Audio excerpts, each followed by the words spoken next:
When you think about businesses that are selling through the roof, like Skims or Allbirds, sure, you think about a great product, a cool brand, and great marketing.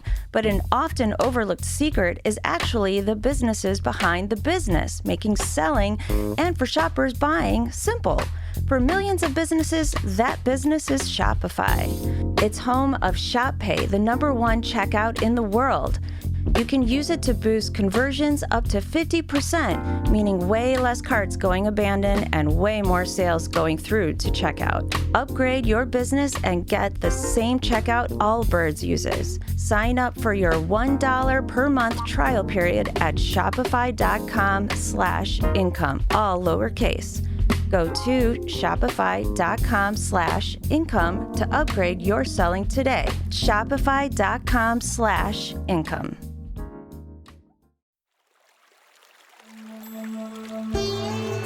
Hi everyone, I'm Deb Flashenberg.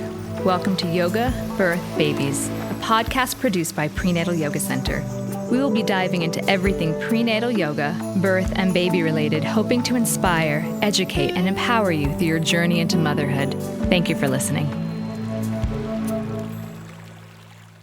Hi, I'm Deb Flashenberg. I'm your host of Yoga Birth Babies, and today we're continuing our series From the Vault.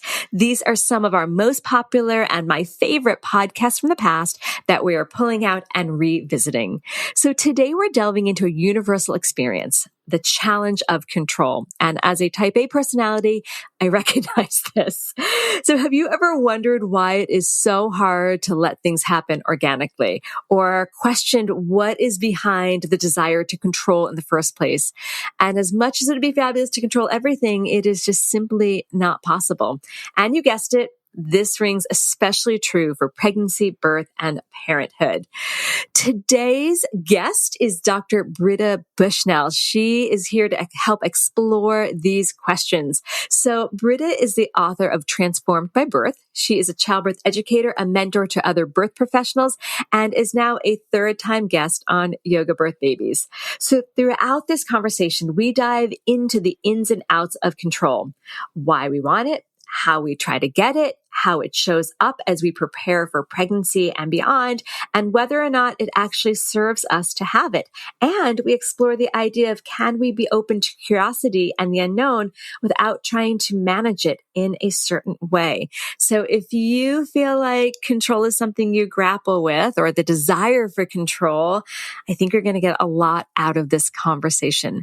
Now, before we dive into my conversation with Britta, I always love to give updates about what's happening at Prenatal Yoga Center. Head over to our website, prenatalyogacenter.com. From there, you're going to have everything at your fingertips. Our schedule for our in-person classes, our online classes, our on-demand classes and workshops, and of course, our teacher training. I also have a bunch of free yoga videos you can explore and enjoy, as well as years of articles I've written in our blog and past podcast episodes. So you can really dive in, spend time, get resources, find what you need.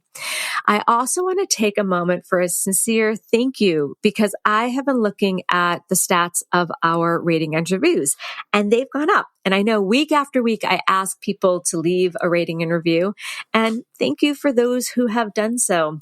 It helps people find us. It helps us grow the community. So thank you for taking the time. And if you haven't, please go do so. I'd really appreciate it. All right. I think that is enough from me. I'm so excited for you to hear this conversation with Britta. You're just going to get so much out of it. All right. We're going to take a super quick break. When we come back, please enjoy Dr. Britta Bushnell for the third time. When you think about businesses that are selling through the roof, like Skims or Allbirds, sure, you think about a great product, a cool brand, and great marketing. But an often overlooked secret is actually the businesses behind the business, making selling and for shoppers buying simple. For millions of businesses, that business is Shopify. It's home of Shop Pay, the #1 checkout in the world. You can use it to boost conversions up to 50%, meaning way less carts going abandoned and way more sales going through to checkout. Upgrade your business and get the same checkout Allbirds uses. Sign up for your $1 per month trial period at shopify.com/income, all lowercase. Go to shopify.com/income to upgrade your selling today. Shopify.com/income. Hi, Britta. How are you? Hi, Deb. I'm good. I'm happy to be with you again. Although I wish we were sitting across one another eating salads. Eating our again. salads. I know. That was so much fun. I came out of that conversation just like, oh, we need to go deeper, which we will, because now we get another, as we were talking about, this is your third podcast. You're in it's like Saturday Night Live. You know how they did they do the 5-time host jackets. You get you're part of a very exclusive team of people that have done 3 podcasts. So I'm just so excited to chat with you again. Thank you for your time. Oh, thank you for having me. I'm excited to be part of that exclusive club, and I love every opportunity I get to talk with you, whether it's in New York over salads, or in person, or here in this format. Yay. All right. So let's jump in. We're going to talk about you can't control everything. That's what I think I'm going to name this podcast episode. But before we get into that topic, I'd love for you just to refresh those that haven't heard your other episodes a little bit about you and how you got into birth work. Thank you. Yes, I'll do the super quick version, which was back in 1999. I was a yoga teacher and was pregnant with my firstborn and was like, oh my gosh, yoga and pregnancy, these go together. I started teaching prenatal yoga. That led me to teach childbirth classes, which then led me to decide I was going to move away from that and go to grad school and get a PhD, a doctorate in mythology and psychology, which actually led me, instead of out of childbirth work, it led me even deeper into childbirth work, which then led me to write my book, Transformed by Birth. And for the last almost 23 years, I've been teaching childbirth classes and working with families as they embark on this transformative rite of passage into parenthood. And so that leads me to now. I love that. And full disclosure for those listening, I love Britta's book so much, the book Transformed by Birth. It is now as part of the syllabus and the curriculum for the prenatal yoga teacher training at PYC. I love it. I love the stories in there. You know, my favorite's the story of Anana. I won't make you tell it again.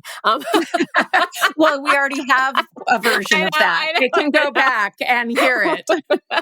But it's really, if you haven't, those listening, if you're either thinking about being a prenatal teacher or you're pregnant or just had a baby, I highly recommend. And I'm saying this out of the love for the book. I promise you guys I don't get a kickback. I just love the book. So I just had to get on my soapbox for a second and shout that out from the rafters. Well, allow me to provide the soapbox.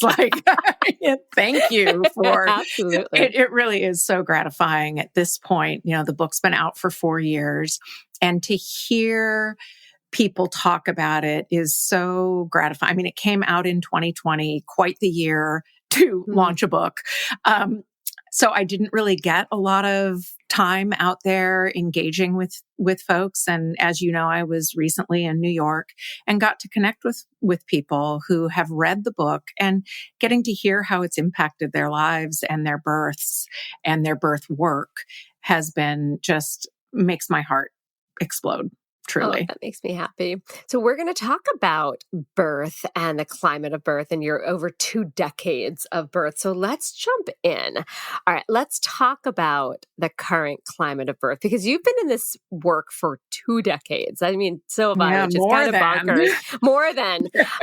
It's kind of bonkers to see. But with that, you know, there is the gift of watching things change. So what's your impression of how society currently views birth and how that has changed through the past almost 3 decades, I guess, or 2.5 decades? 2.5 decades. I mean, 1999 was when I first came in. So 25 years. Yeah. How have you seen things change? Well, I mean, there's both a lot of change and very little change. And the thing that I want to speak to most is sort of 2 main big moments of change.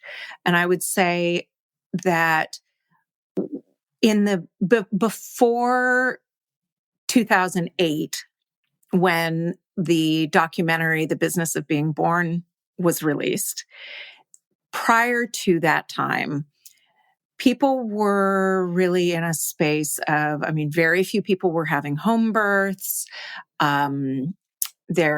There wasn't a lot of information about what was happening in the medical field around birth. There was kind of this two places. It was either we were talking about medicalized birth or natural birth, but for the most part, they were all being talked about in regard to the hospital, or very few. Like, it was incredibly fringe to be in an out of hospital setting. And then after The Business of Being Born, I saw this huge interest show up in getting more informed and making, there's some other possibilities. There's some other options. Birthing outside of the hospital is something that can happen. And that shifted a lot of the conversations that people were having. And that happened to be also right around the time of smartphone use. Mm-hmm. And the iPhone came out in 2007, I think. So 2008, Business of Being Born, 2007, smartphones, iPhones, all coming out, Android right around that time as well. And now we had information, encyclopedic. We had the internet in our pockets. And that really changed what we thought of about information as savior. Mm. So these two things kind of coming together really impacted childbirth, where it was, the Business of Being Born is showing us some things and some opportunities and some options. And wow, we really have to be educated and know things. And two, now we've got the internet at our fingertips, in our back pocket, 24/7 nearly. What we need to do is get more and more information. And so we shifted into this space of information is going to save us. Information is what we need to be able to control, influence, impact, and have the births that we want. Mm-hmm. It also impacted parenthood. So we went from having some level of information. We had books, we had medical providers, we had aunties and family members and grandparents who we could go to for help and information. And we shifted to having the access to the internet and all of its possibilities and all of its information. And that shifted idea. What probably the thing that I would speak to the most about that is the idea that we can access right answers. Mm-hmm. That if we just do a deep enough Google search, if we do a deep enough dive on the internet, we will find the right answers to whatever. There's so much I want to unpack there. My brain's like, which direction to go? The one, I'm going to put a pin in one of it about the right answers, because that's going to unpack a lot about trust and what's right for an individual. But as you were talking about, first of all, I remember the moment of having an iPhone and being like, I can look something up now. Because before that, I'm really going to date myself. Do you remember Blackberries? It was very hard with that to I found it hard to get online and really look at things on the web. It And I was remember not fun it on was not fun. Blackberries. Yeah, it was not. Yeah. Everybody just waited till they got home. Yeah. And I remember that moment of being like, I remember so many times like, oh, I'll look that up when I get home. And then the moment of like, oh my gosh, I can do that like right now. So that was a shift. But I also think there's a shift. Like when we just think about the current view of birth, because we see so much more on not just online, but on social media, I think we just see such a snapshot and it doesn't tell the whole picture, but oftentimes you can hold on to that snapshot as this is what it is and not know what the whole story is. I think that has changed. Yes, the era of the soundbite really did influence our perceptions of birth and parenthood into those sound bites, the snapshots, the reels, the photos that in many ways sanitized a lot of the ideas and perceptions of things into things that are not complete. They're then just it took incomplete. away the community in a sense. Even though social media often is about, let's share the community, you don't get the whole story. Like, I can't tell you, maybe it's because of the line of work I do, but how many times I'm with people and they end up telling me their birth story because we have time to sit and talk. And as opposed to just like the quick snapshot. So I think that also has changed the perception of birth. But I also do agree that business being born, at least in my experience, has definitely changed things. Well, it changed the conversation at that time. I was shocked. I truly, I had already been in the field for almost a decade. And within 2 years, people were talking about things that they just hadn't been talking about openly prior to that. So it felt like a big impact in that moment. But let's go into a little bit more about you were saying the quick answer, because I definitely feel like there's a reliance on getting the quick answer through online searches or social media. And that idea that we have to find, like, if we keep digging, we're going to find that right answer, because I think that's affecting how people think there is a right answer, and then the preparation for pregnancy and birth. So talk a little bit how that reliance on this information has impacted that. Yeah, there's so much to unpack there. So one of the things that one of my former teachers, Clarissa Pinkola Estes, says is that fear is hungry for information. And I think that's one of the wiser one-liners I've gotten from working with her in the past. And it's really interesting because as we are facing a great change in our lives, like going through birth, like becoming a parent, there is fear. Now, we tend to be a fear-phobic society, meaning we fear, rather than being like, oh, fear, what is this fear asking of me? What do I want to do with this fear? And what she says is fear is hungry for information. And so when we're feeling that anxiety or discomfort or feeling uncertain, which is another piece of that desire to control, is that feeling of wanting certainty. And so when we have any of those versions of fear, even if they're on the more subtle side of fear, not like raging fear, but like, ooh, I'm a little uncomfortable. One of the things that is being asked for is information. Like, give me information to quell some of that anxiety. What is tricky when we exist with smartphones and internet accessible 24/7 is that we are basically, when we feel that anxiety arising, we're hungry for information. But it's kind of like arriving at a buffet and being hungry at a buffet. We go up to the buffet and we're not saying, what am I hungry for? We're at a buffet. So we have our plate and we just load it on. We're like, ooh, yeah, I think I want that. And oh, I want that. And that looks interesting. And we put everything on our plate. And a couple of things happen. We overstuff ourselves and we don't feel good as a result of overstuffing ourselves. Or we sit down at our table and we put something in our mouths and we're like, what was I thinking getting that? Like, I'm not hungry for that. So the discernment is dialed down. And that impacts us in birth. When we are at the smorgasbord of information, our ability to discern what we're truly looking for, it can be stunted or challenged. Yeah, no, that makes a lot of sense.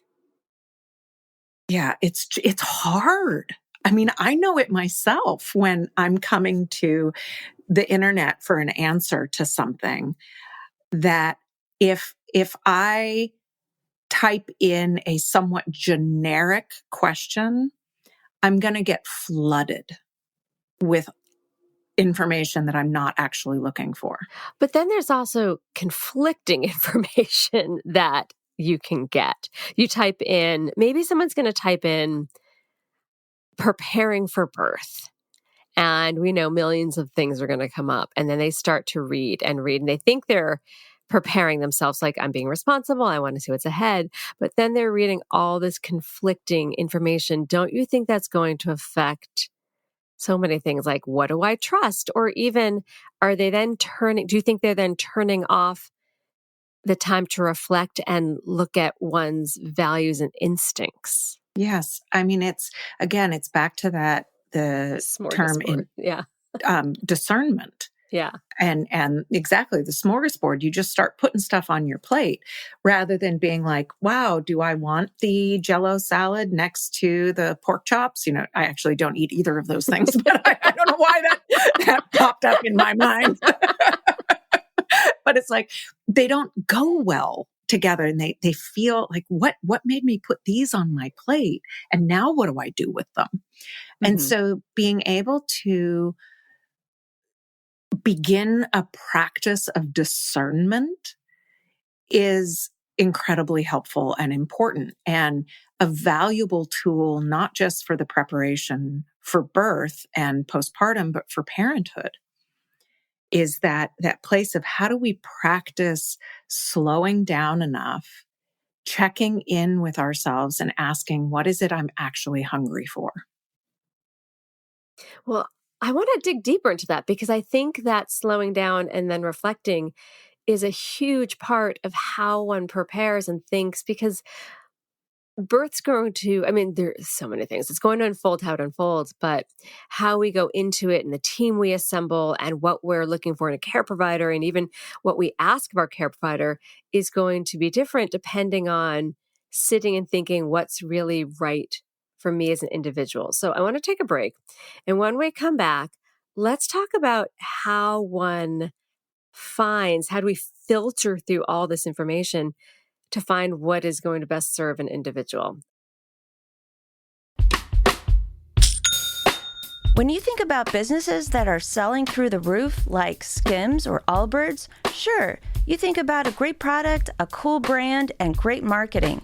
But an often overlooked secret is actually the businesses behind the business, making selling and for shoppers buying simple. For millions of businesses, that business is Shopify. It's home of ShopPay, the #1 checkout in the world. You can use it to boost conversions up to 50%, meaning way less carts going abandoned and way more sales going through to checkout. Upgrade your business and get the same checkout Allbirds uses. Sign up for your $1 per month trial period at shopify.com/income, all lowercase.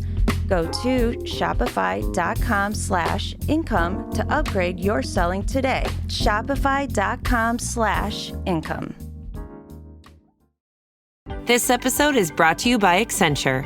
When your advertising operations fall out of sync, everything else follows. Spotify and Accenture are working together to reinvent the rhythm of ad sales, using automation, analytics, and smarter workflows to simplify campaign delivery and access better data across the business. The result? Less time spent on operations, more time connecting brands with the moments and fandoms that matter most. Learn more at accenture.com/Spotify. All right. Whoa, big topic. So we're getting all this information. We took now 3 plates from the buffet. We're thinking, oh my gosh, I have a mountain in front of me. What do I want? What do I even eat? How did the pork chops end up on my plate when I don't even eat it? So how are we shuffling through all this and even reflecting of what is going to feel right for me? So I guess go. A soft pitch there, Deb. So, yeah. One of the things that I see it as an important part of the preparatory journey in pregnancy is expanding our capacity to sit in wonder. And wonder comes in a couple of different ways. One is the wonder of the world, right? That birth and having a newborn awakens in us. Like it's just wonder what it is that our bodies are able to do and this human that comes into our space. But then there's the more mundane form of wonder, which is what we do when we're sitting at the table and somebody says, I wonder what shows are going to be playing at the Hollywood Bowl this summer. Do you think anybody sits around that table and actually plays with the conversation of, ooh, wouldn't it be great if so-and-so did? Or, ooh, what about this? Or, ooh. No, somebody gets out their phone and they type in Hollywood Bowl summer 2024. And the wonder is gone because we've sought an answer. We're not in that dance of play and curiosity. So I'm sharing that as an example of what I'm meaning with preparation for birth, is to give ourselves a little bit of space in the place of I wonder. It is in the space of, I wonder what would feel right to me. I wonder what kind of birth would matter to me. I wonder what is important about birth to me. Sitting in that is an important place, and it does require some time and pausing. Now, I do think that sometimes we need enough information that we can bounce our wonder off the information. Mm-hmm. It's like our intuition. I think it's Brené Brown who says this, but our intuition is a processor, not an innate knower. Mm.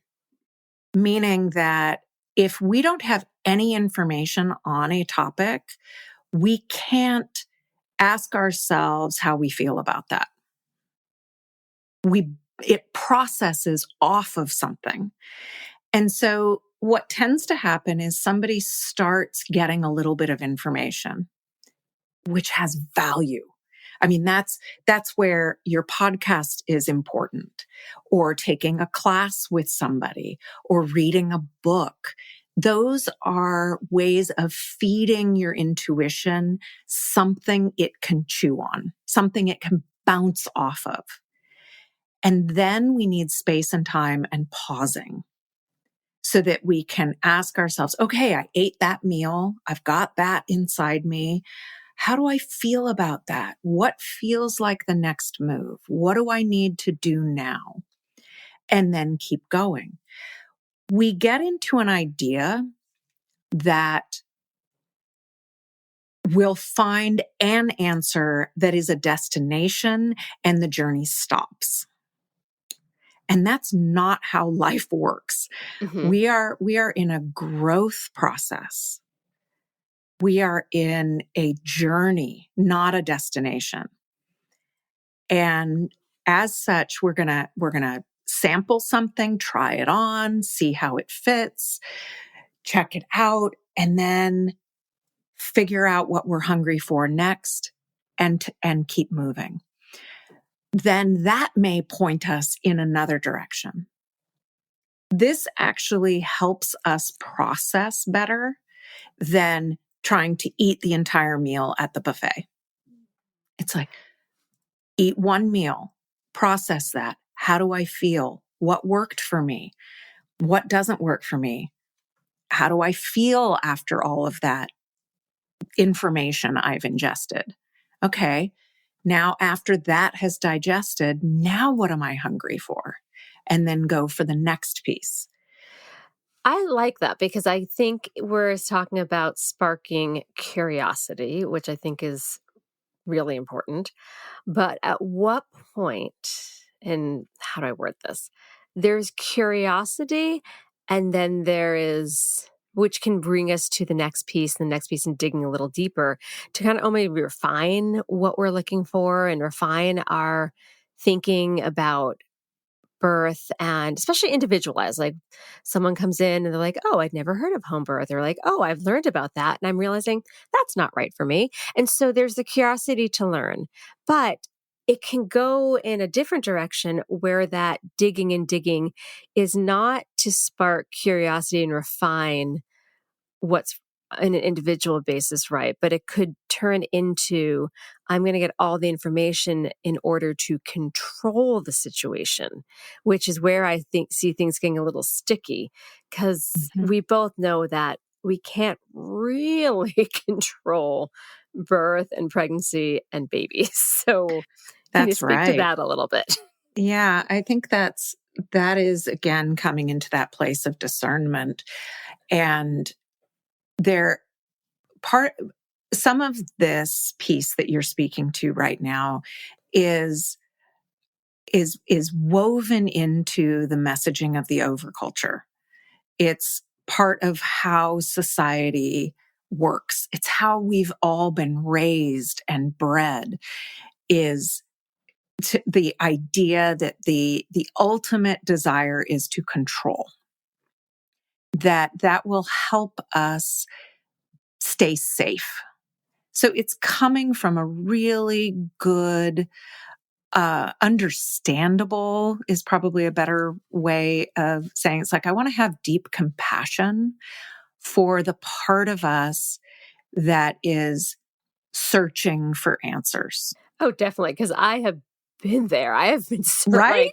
like, Me oh my gosh, my too. son is we're looking at a new school for him. And can I tell you how many times I've not just scoured the website of the school he'll be attending, but looked at every Facebook group in which they mention the school? Like, I get it because it comes from a bit of anxiety, a bit of excitement, and wanting to know what's ahead. And I Yeah. think that's so similar to birth, like excitement, a little anxiety, but wanting to know. But what I have to remind myself is like, can't control it. So have the information and then loosen the grip. In fact, I just did a birth story podcast where she talked about prepare, not plan. And I'm like, yes, yes, yes. But I think that's hard.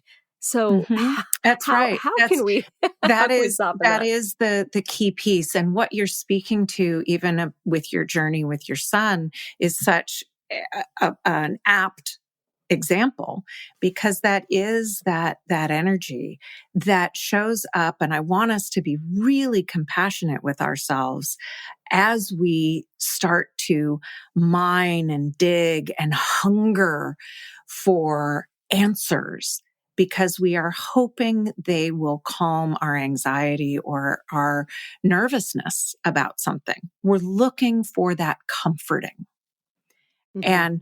And that comforting shows up whenever something feels really important to us. So of course, as we're moving toward parenthood, that for many of us, that anxiety arises. And so first, it's being very tender with the part of us that is hungry to feel more confident, hungry to feel in control, and hungry to try and help keep ourselves and our families safe. So it's like really holding self-tenderness for whatever actions we are taking toward that end.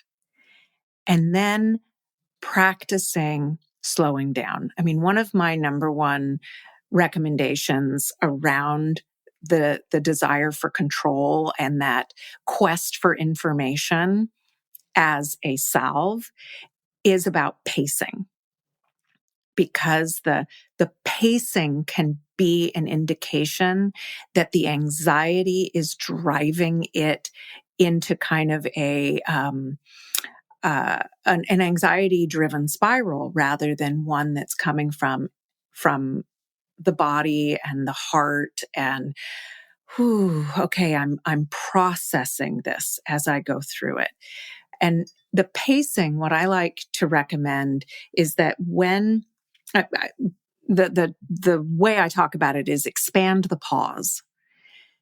When there is a moment where something arises that is often begins with an I wonder.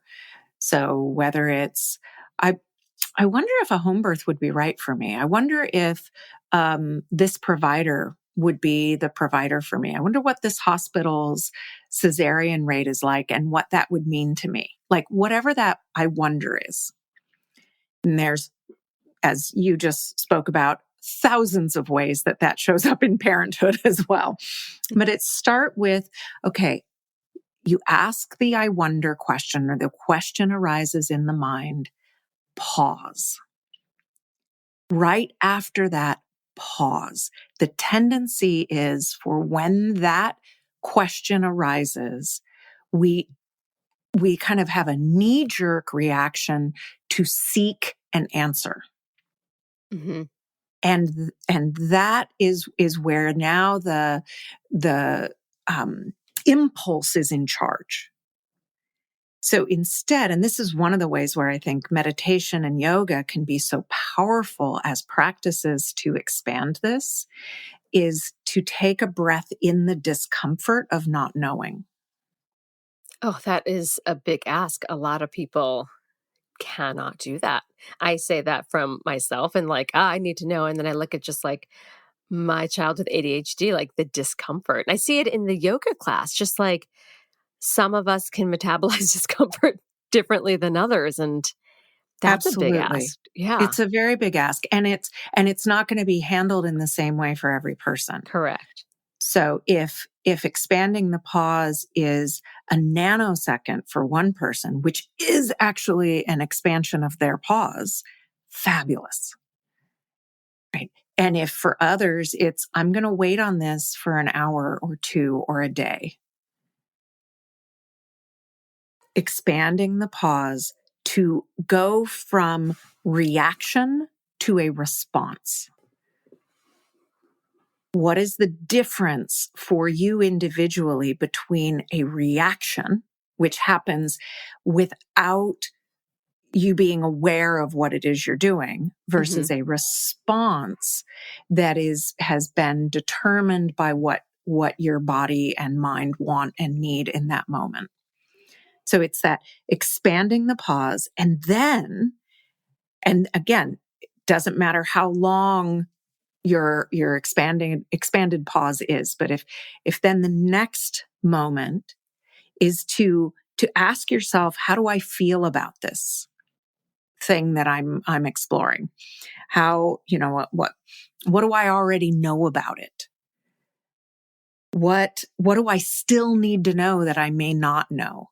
So it's like taking inventory of what you already know. Because one of the things like I notice in my childbirth classes that often parents will ask me a question about something and they already know a whole bunch about it, but they're asking me.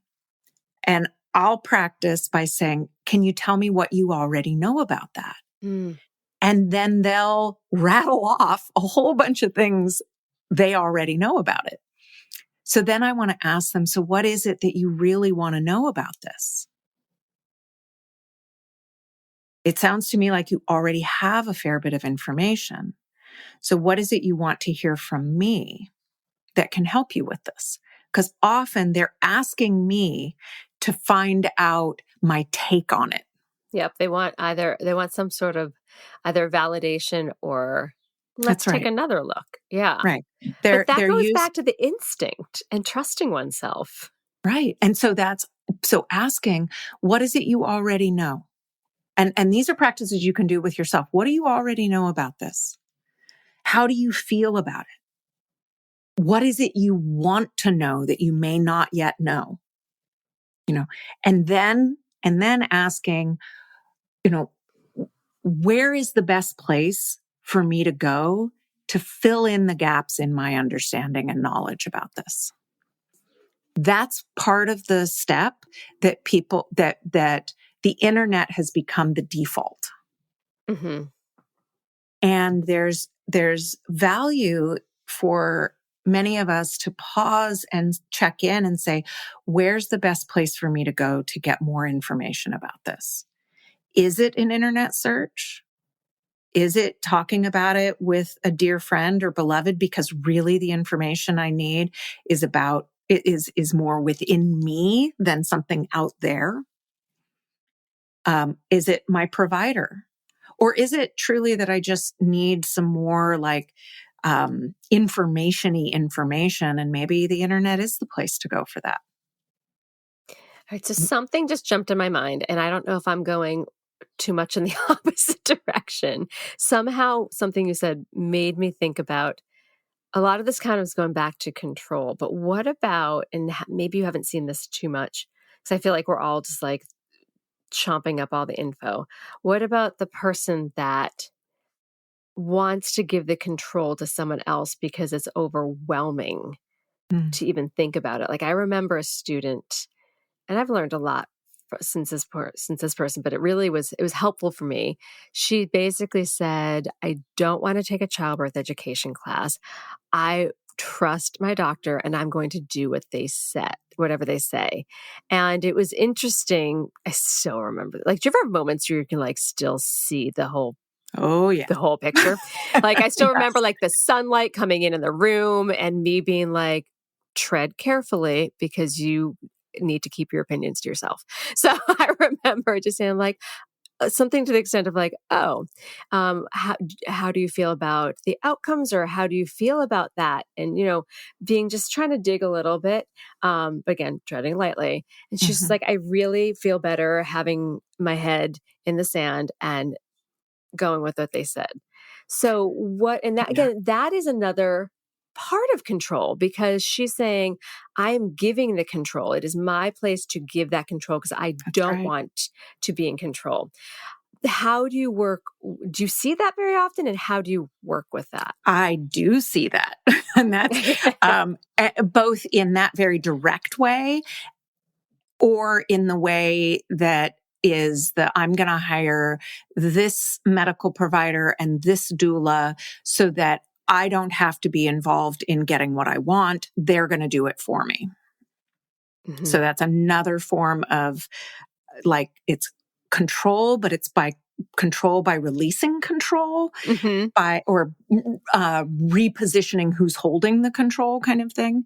So thinking about your client that you were talking about and their basically desire to relinquish control and pick, a provider to do everything for. I'm just going to do what it is that my provider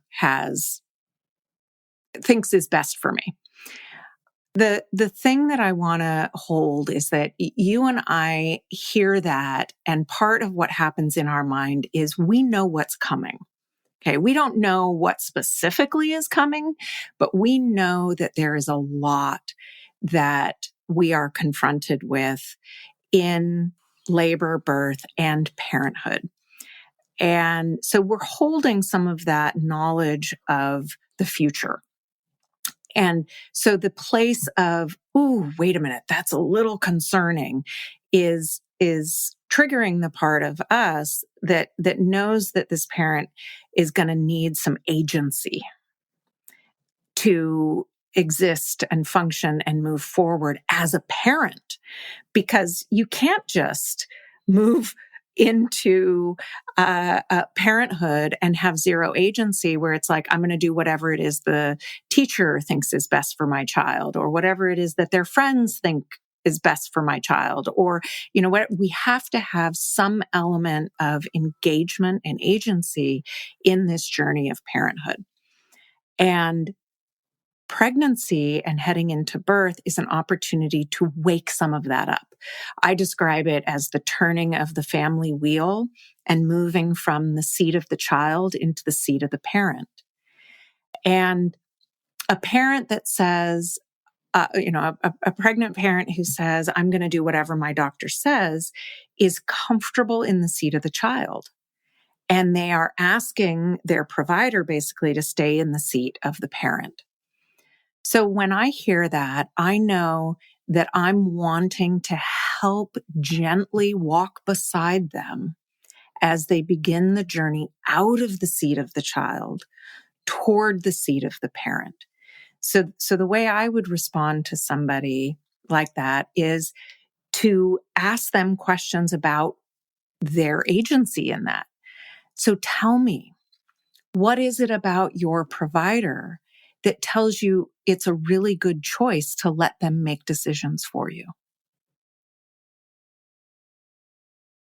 That's, they're making some decision that is saying, I'm going to defer the agency to my doctor or to my provider.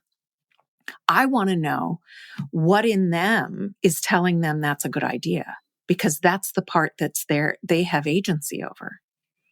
It's so interesting because the example I gave was probably one of the most blatant, like, I'm really not wanting to participate. I'm really I'm going to follow. But as you say it, I am then instantly like reflect on so many smaller instances where my care provider said I'm 39 or I'm 36. So therefore I'm going to be induced at 39 weeks, like without questioning, just like, okay. And so then I'll remember one person's like, I literally would have turned 35 like a week before I give birth. And now I have to be induced. I'm like, and those I tend to be like, well, we can have a conversation about that. But as you said, it's just these tiny little micro statements that are now really popping up that I'm like, oh, this is one of those moments of, and again, I'm not trying to say don't take the medical advice of a care provider, but I guess what I'm saying is, are we taking it without the next step of, well, why? I hear you. And You're that's saying, So my question is around, so tell me how you know that's the right movement for you, because my doctor said so. Great. Well, what is it about your doctor that brings up so much trust for you that you feel so 100% clear that doing what they say to do is going to be what's best for you? Because again, all I want to do is to help awaken more of the parent within them that sits at the apex of that wheel, that is the decision maker. And being a parent is being a decision maker. Sometimes more decisions than we want to have to make. Yeah. There's so many. We get decision fatigue. Absolutely. And that too can be I'm clear that I don't want to make these decisions, that I don't know anything about birth. And so I want them to make, have my best interest at heart. It's like, okay, who am I to say that that's not the right move for them? Right. Giving over our power to somebody else can be a trauma response from other things in our lives. It can be what feels like the safest action for us is to actually not have to make the choices and decisions. And so it's just highlighting the small ways that they are making decisions, even in the act of not making a decision. But I like that you're giving them the invitation just to reflect on that. Absolutely. I think that's critical. I think it's critical to highlight. I like to think of my work with parents where I'm walking around with a highlighter in my hand and I'm hearing what they're saying and I'm highlighting it back for them. Yeah. Like, not making the decisions for them, but again, just highlighting, like, oh, okay, I am making this choice. And then they might say, yes, I am consciously making this choice. I've thought about it and this is the choice. And I get, that's something we teach in our teacher training. Like we're not there ever to tell people how to birth, but what we can do is just provide the information for them to decide what's best for them. Well, And yeah. so- And then, and in the inquiry of what tells you that, handing your trust over to this provider is what's right for you, you can also start to learn what's important to the parent. Mhm. And then it's like, oh, so what really matters for you is safety. Okay. So, you start to hear that often what people share with us about what they are doing are strategies. And they are strategies they are employing to get something. I feel like I'm back in my acting class. Yeah. So what I'm curious about is what is it that these strategies are strategies to achieve? What is it that's on the other side of the strategy? I'm curious about that. Oh, I love this. Yeah. When they're talking about what it is they're actually wanting, rather than far too many of us in birth work get caught up in the strategy. We get caught up in this strategy is better than that strategy or this one or that one. And we start to think there's rightness. When in fact, I want to get deeply, deeply curious about what truly matters for a parent and how they believe that strategy is going to help them get there. So the strategies, again, this makes me think of the acting class, like what is your objective? Then you have your strategies and tactics. So if we can back up and reverse engineer, listen for what their strategies are to go underneath to what's the value and what do they really want. Yeah. I mean, I like to listen for what it is they really want, but sometimes I can't hear that but you until can listen I've to the heard the strategy because they're just showing up with the strategy. So for example, I'm going to do whatever my doctor tells me to do. That's a strategy. So then I want to get curious. Okay, what about that tells you this is the right move for you or the best course of action? Well, because they have so much information and experience and they really want to, they're going to do what's right for me and keep my baby safe. Okay. Now I've heard something about what they want. They want to do this right. Okay. We know that has challenges in its own way, but that gets unpacked deeply and they want safety. So then now we can get really curious. So how would you know if you had done it right? And if your baby is safe? What tells you these two things are true? Because one of the things we can find out is how they're seeing their strategy, giving, wanting their doctor to do it, make all the decisions for them, is to achieve a particular outcome.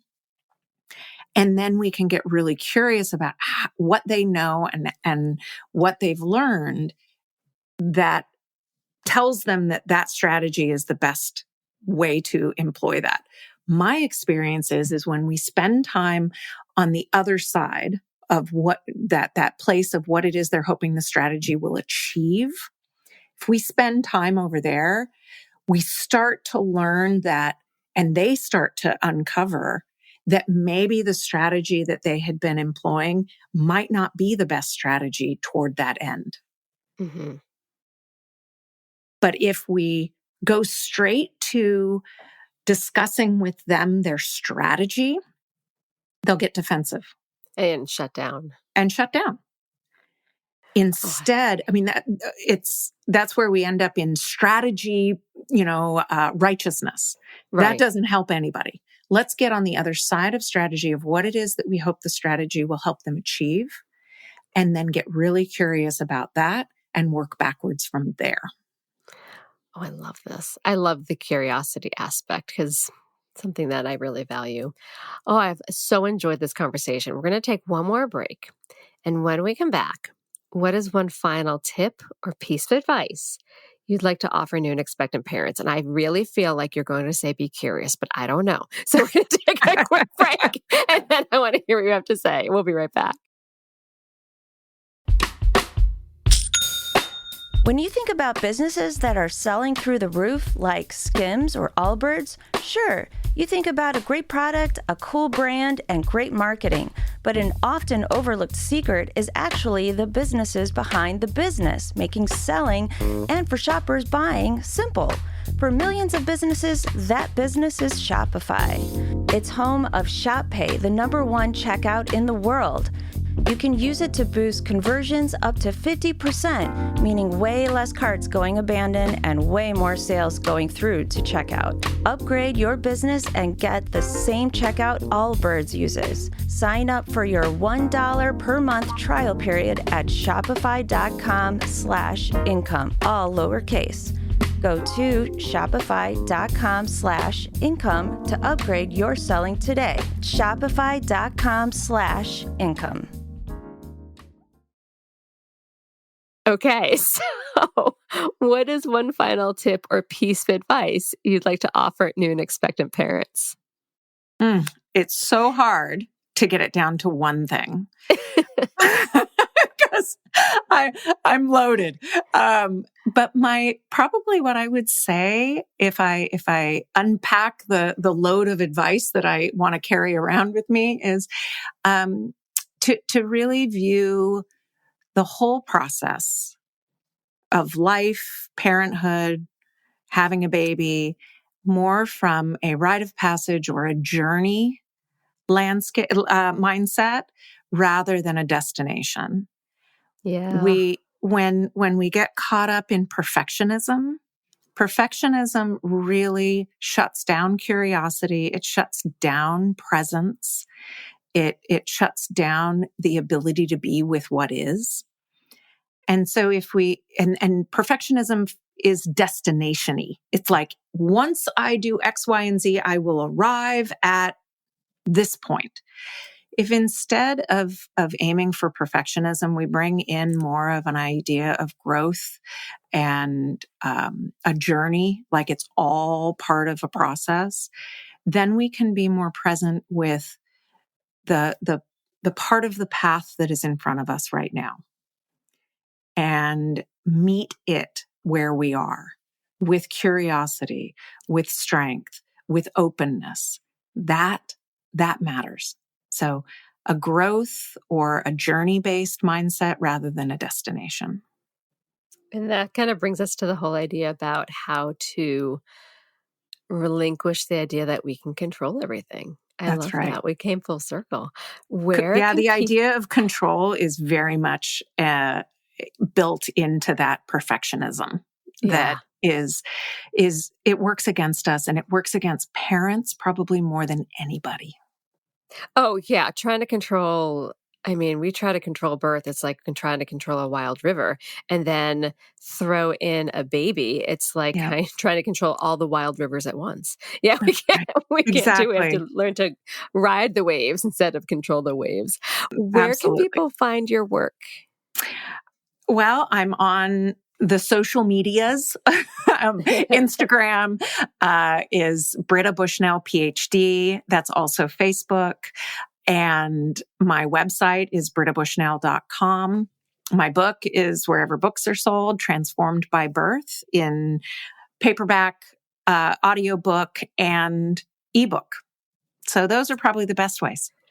Oh, that is so great. I will make sure everything is in our show notes. I will make sure that we're linking to your past episodes. And of course, I'll make sure people can find your book. We actually have a couple. Those in New York City, we have them in our lobby. You can borrow for our library. I think that you took a picture of you with your book, which was so exciting. Yes. Britta, I always relish a moment to chat with you and just chew on these thoughts because it's delicious to me. Thank you so much. I'm honored to be here, and I'm grateful for the connection both in podcast land and in real life. So thank you for all that you do. This has been an episode of Yoga, Birth, Babies, produced by Prenatal Yoga Center. You can catch us on Facebook, Twitter, Instagram, and Periscope. I'm Deb Flaschenberg. Thanks for listening.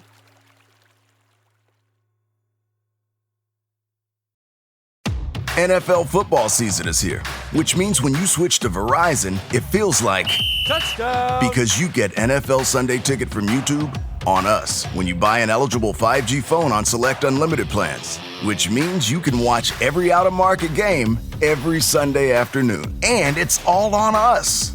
Now that's the Verizon way to kick off the NFL football season right. Switch and get NFL Sunday Ticket from YouTube on us, only with Verizon.